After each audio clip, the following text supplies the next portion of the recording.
Hello friends, welcome back to this JCA Ecosystem channel with another video. Today we are going to talk about kinetic energy and flywheels, which I have seen used in many free energy videos and people don't know how to explain or don't understand, or confuse people about how they work. Today we are going to explain them as best we can. I recommend the link I left above to the previous video where we talked about the free energy hoax. Before continuing with the topic, I ask that if you like this channel, please subscribe because that is what keeps me going so I can make more videos of this type. Well, let's start by talking about kinetic energy. Kinetic energy is a specific formula that is given by 1/2 mass times velocity squared. That is kinetic energy. In this case, if you look at the formula, you can see that velocity is more important than mass. Why? Because velocity is squared and mass has a constant value. So let's repeat, it's 1/2 which is the mass times the velocity squared. That equals kinetic energy. Well, let's represent this with a hammer. Something very simple. This is a hammer. It has a mass, I don't know how much it weighs, 300 grams. Let's do an experiment here. I'm going to put this screw on the styrofoam and I'm going to support the hammer on it. At this point we see that absolutely nothing happens. The nail supports the hammer. I've put a screw instead of a nail so that it doesn't have a point and you can be very explicit and perfectly represent what I want. The grams that this hammer weighs is the mass and the energy that it has to have. In this case it's potential energy because it's static, it's the weight of the mass. But if I do this, look what happens. The nail is drilled deeply and we're going to do it again. There it is completely supported by the pressure. At this moment the nail penetrates, meaning that the energy that was produced is given not only by the mass, but by the velocity that I imparted to it squared. For that reason, I was telling you that speed is more important than mass. For example, in a car crash, the entire car is completely destroyed in 1/1000th of a second. Let's suppose a head-on collision. If you want to calculate the kinetic energy it carries, you have to use the mass of the vehicle, which is, let's say, 1,000 kilograms, and if it's traveling at 80 kilometers per hour, the speed squared would be 80 times 80. Imagine the importance of speed. The car is practically completely destroyed, and if you had to destroy it by hand with a hammer, it would take you a very long time.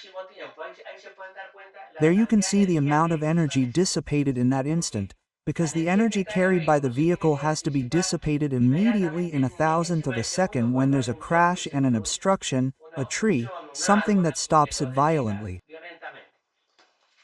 So, the important thing about this is that mass times velocity squared is 1/2 mass. I always forget about the first factor, which is 1/2 mass times velocity squared. Actually, these are both mass and velocity, which are the most important, but the real formula is 1/2 mass times velocity squared. I already explained the importance of velocity squared.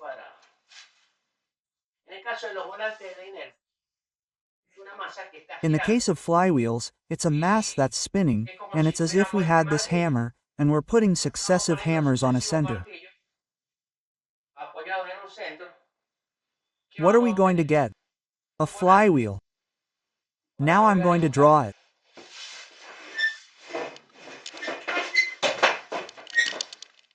Let's see. Let's suppose this is a hammer joined at a center.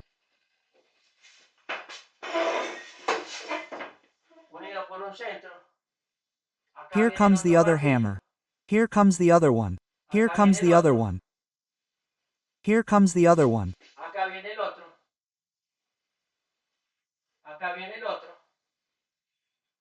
Here comes the other one.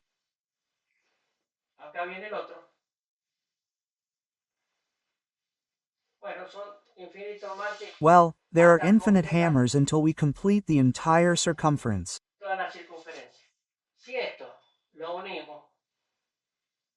If we join this in this way, we're going to have, and we get the power at the center of the shaft here. We make it spin. We are going to have accumulated energy. Many people use the flywheel as an energy generator. Energy cannot be created, it is transformed.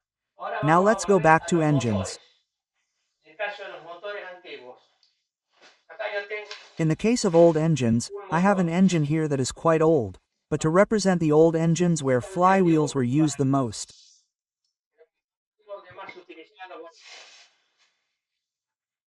If you look, it is a reciprocating movement. The piston goes back and forth, it gives the crankshaft a turn, but it has this flywheel or counterweight. Why? Because at the moment the explosion occurs, it occurs at this point or at this one down here. When it occurs there, it produces the turn, the flywheel stores that energy. And when it stops exploding, the flywheel continues with the energy that the first explosion had given to return to the original point, compress the gas and generate another explosion. This means that what the flywheel does is store energy. Stores the energy of the first explosion plus the second, plus the third, plus the fourth to prevent it from stopping, because otherwise when the explosion would occur it would stay in that position, and if there was nothing to repeat the cycle, it would be impossible for it to work. The old crankshafts had a very large flywheel and could not be used directly. You had to wait to start it, put it in a certain revolution regime and then load it with the pulleys. Why? Because if the engine did not lift, the flywheel did not raise the corresponding revolutions, it did not have the energy to be able to be used. And why did it need the flywheel? So that the reciprocating motion is transformed into a continuous motion.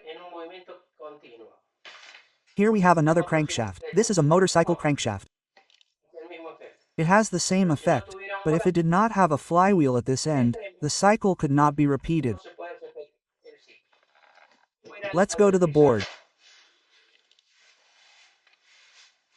Let's see. I'm going to blow this up a little. We already said that the flywheel is a series of hammers in some way. In engines like the one you saw, the flywheel maintains the energy of the first explosion. This is a cylinder. Here is the piston. Here comes the connecting rod. Here is the crankshaft.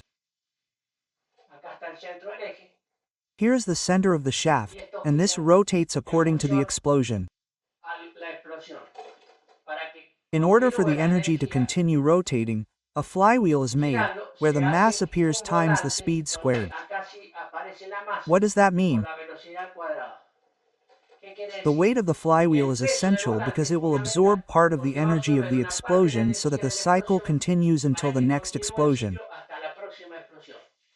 Now, there is something interesting. In engines with more cylinders, each time less flywheel is needed because when a piston is in this position, let's suppose this is the other one, it is opposite. When one goes down, the other goes up. Let's see, it would be like the pedals of a bicycle.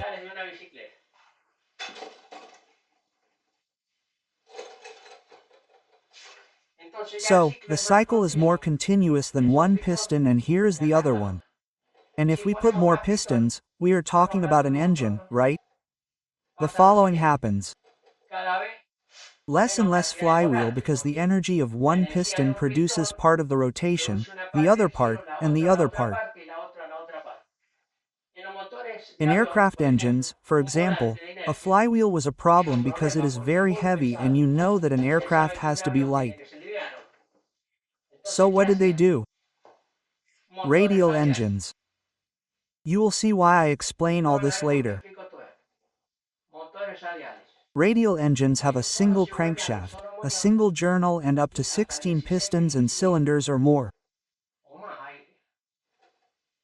There are many cylinders, all on the same journal. This is an aircraft engine where they eliminate the flywheel. Well, and so on, with a single journal, each piston gets a thrust stroke and they eliminate the flywheel. This is one piston, this is another, this is another. They change position, then return to the original point and continue. What is achieved with many pistons? Avoiding the flywheel. I'm insisting on the subject of the flywheel because in the case of free energy, I'm going to delete this. They do the following. Let's go back to the previous example from the other video. They put a motor, a flywheel, a generator.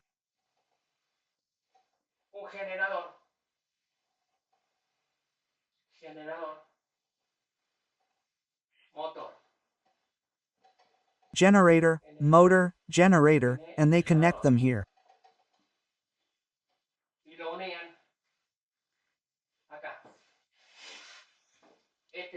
This is a flywheel, meaning that it's a weight, as I said, a series of hammers. This can weigh an X amount of grams or kilograms, but the speed is what's going to give it the energy. What happened in this case? The motor originally puts current into the motor to set all the mass in motion.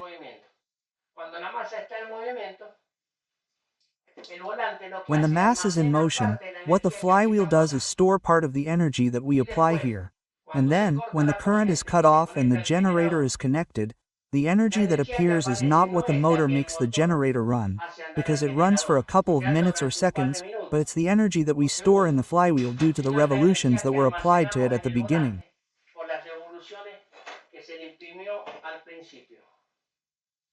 That's where the flaw or the farce of this system lies.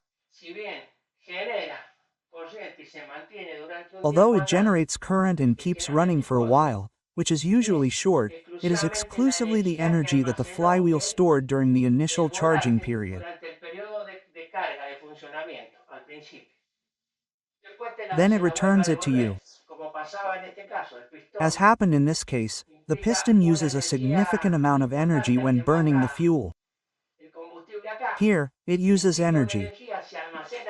Part of it is stored in the flywheel so that it can continue spinning. Then it returns it. That energy is lost because the piston goes back up. It used it for the part where there is no explosion. I hope this is still understood. So, in the case of free energy, when you put a flywheel in, the only energy you are using is the energy of the inertia of the flywheel at the original moment of starting it. If I take out the flywheel, this board moves a little. If I take out the flywheel and connect the two shafts, it doesn't work at all. It stops instantly. I apply it, I make it generate, and it stops immediately. Unless the weight of the internal coils here has a little inertia, which is the case, but it stops. When the system starts to work or thinks it's working, it's due to half the mass of the flywheel times the speed squared. This energy isn't free. We store it the moment we inject the running current into the entire system.